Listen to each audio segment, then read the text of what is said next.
Hello everyone, welcome back to learn with me. I know बहुत time हो गया है, मैंने बहुत टाइम से वीडियो अपलोड नहीं किया है। वैसे भी 4 वीडियो आए हैं अभी तक चैनल पे, तो ओके आई एम ग्रोइंग।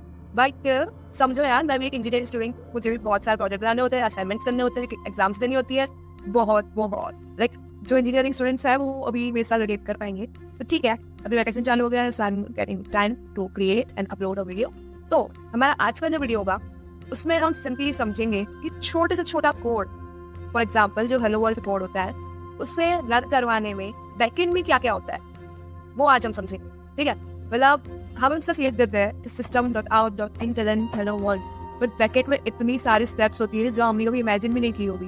तो आज हम यही सीखेंगे क्या क्या होता है। तो सबसे पहले तो हम कोड लिखते हैं। वो कोड क्या होगा? सिंपल कोड होगा।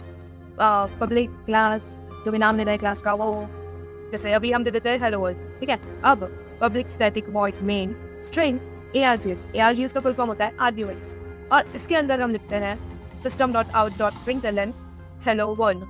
अब ये कीवर्ड्स क्या काम करता है वो हम अगले वीडियो में देखेंगे।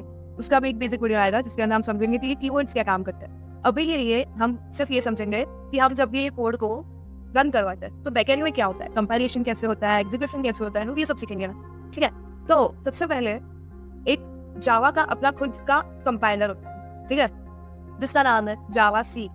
ये कंपाइलर जो होता है वो जो हेलो वर्ल्ड जावा, मतलब हेलो वर्ल्ड जो हमारा क्लास है, सबसे पहले तो हम हेलो वर्ल्ड क्लास को सेव कैसे करेंगे, hello world डॉट जावा। ठीक है, तो ये हमारी क्लास हमने सॉरी ये हमारा कोड हमने सेव किया। ठीक है, तो जब जावा कंपाइलर होता है जावा सी, वो काम करना चालू करता है। तो वो काम क्या करता है, वो जो आपने कोड लिखा ह्यूमन रीडेबल कोड, उसको वो कंपाइल करता है और उसको वो कन्वर्ट करता है बाइट कोड में। अब बाइट कोड क्या होता है? बाइट कोड को ऐसा समझो कि वो सिंपली एक यूनिवर्सल लैंग्वेज है जो हर सिस्टम पे चल सकती है। ठीक है, इसीलिए जावा के जो प्रोग्राम्स होते हैं वो हर सिस्टम पे हम चला सकते हैं। क्यों? क्योंकि बाइट कोड ने उसको ऑलरेडी ऐसी लैंग्वेज में चेंज कर दिया है जो हर सिस्टम पे चल सकती है। समझे?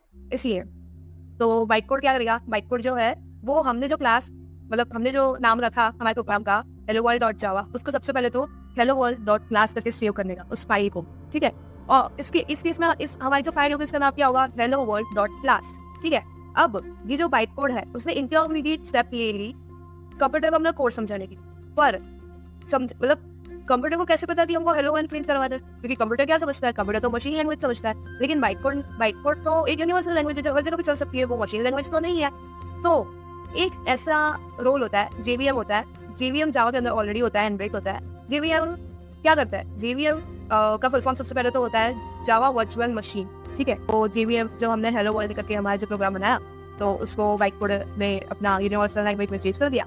तो अब JVM क्या करेगा, वो कंप्यूटर को समझाएगा कि ये इंसान चाहता है कि हेलो वर्ल्ड प्रिंट करवाओ, ऐसा वो ट्रांसलेट करके कंप्यूटर को बोलेगा और कंप्यूटर प्रिंट करवा देता है। ठीक है, अब इतना सिंपल नहीं होता जितना सिंपल मैंने बताया।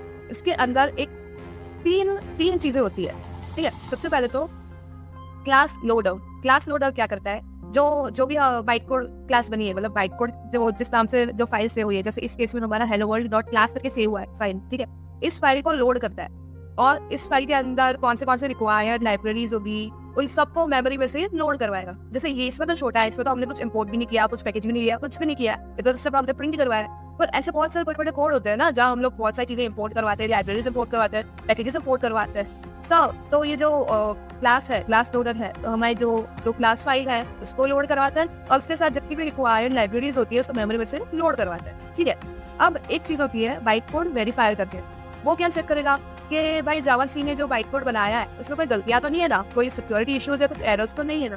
अगर ऐसी कोई एरर निकली तो फिर JVM को पता ही नहीं चलेगा और वो कुछ गलत करवा दिया उसने, तो हमें जो ऑप्शन मिलेगा वो कुछ और हो सकता है। लेकिन ऐसा कभी होता तो नहीं है। क्यों नहीं होता? क्योंकि बाइट कोड वेरीफायर होता है और वो पहले चेक करता है कि कुछ सिक्योरिटी इश्यूज है, कुछ एरर्स तो नहीं है इसके अंदर। ऐसा मतलब बाइट कोड वेरीफायर का ही काम ही होता है कि वो पहले चेक करता है कि सब ठीक है। अब फाइनली मेन स्टेप होती है JVM के अंदर होता है JIT कंपाइलर। JIT का फुल फॉर्म क्या होता है? Just in time. ये क्या करता है? ये इन शॉर्ट मतलब हम बोलते हैं कि JVM करता है, पर JVM के अंदर JIT कंपाइलर होता है जो बाइट कोड है उसको मशीन कोड में चेंज करता है, ट्रांसलेट करके उसको मशीन कोड में चेंज करता है। और ये मशीन कोड जो है वो एक्चुअल लैंग्वेज है जो कंप्यूटर या कोई भी सिस्टम समझता है ना।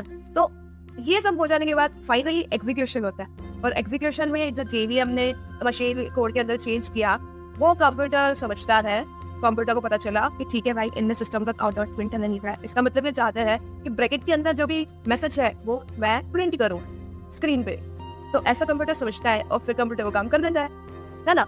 अब तुम समझे कि सिंपली 3-4 लाइन का कोड लिखा, लेकिन बैकएंड में कितना सब हुआ, कितने सारे स्टेप्स हुई फ्रॉम राइटिंग द कोड। सबसे पहले तो मतलब कंपाइल किया बाइट कोड के अंदर, फिर बाइट कोड को चेक किया, फिर JVM ने उस बाइट कोड को मशीन लैंग्वेज में मतलब कन्वर्ट किया, ट्रांसलेट किया। उसके बाद हम लोग को फाइनली वो हेलो वर्ल्ड, छोटू सा हेलो वर्ल्ड प्रिंट मतलब सिस्टम पे दिखा। इतना एक चीज कराने के लिए बैकएंड में कितना सब हुआ है ना। तो ये तो बहुत छोटा सा प्रोग्राम था, बड़े बड़े प्रोग्राम में बहुत सारी चीजें अंदर इन्वॉल्व होती है, पर अभी हम बेसिक्स सीख रहे हैं। तो हम अभी यही देखते हैं कि बेसिक्स क्या होता है, मतलब JVM क्या काम करता है, बाइट कोड क्या काम करता है, जावा सी क्या काम करता है, ये सब होता है। तो आज के लिए तो अभी हम इतना ही करते हैं। आज के वीडियो में हमने क्या क्या सीखा, आज हमने सीखा कि ये सारे जो होते हैं वो काम कैसे करते हैं, और फाइनली हमारा आउटपुट प्रिंट कैसे होता है। तो आगे वाले वीडियोस में आप और बेसिक चीजें सीखेंगे, जैसे मैंने पहले बताया कि पब्लिक स्टैटिक इंटरप्ट कीवर्ड्स का मीनिंग सीखेंगे और बहुत सारी चीजें सीखेंगे। तो उसके लिए जस्ट वेट करो, और अभी के लिए प्लीज लाइक शेयर और सब्सक्राइब करो, ताकि आप जैसे दूसरे जो स्टूडेंट्स हैं जिनको अभी तक पता ही नहीं है, कोड कर रहा है पर पता ही नहीं है कि बैकएंड में होता क्या है, उनको पता चाहिए कि क्या होता है। और ऐसे जावा ट्यूटोरियल्स के लिए just follow me, and till then bye bye, see you in next video.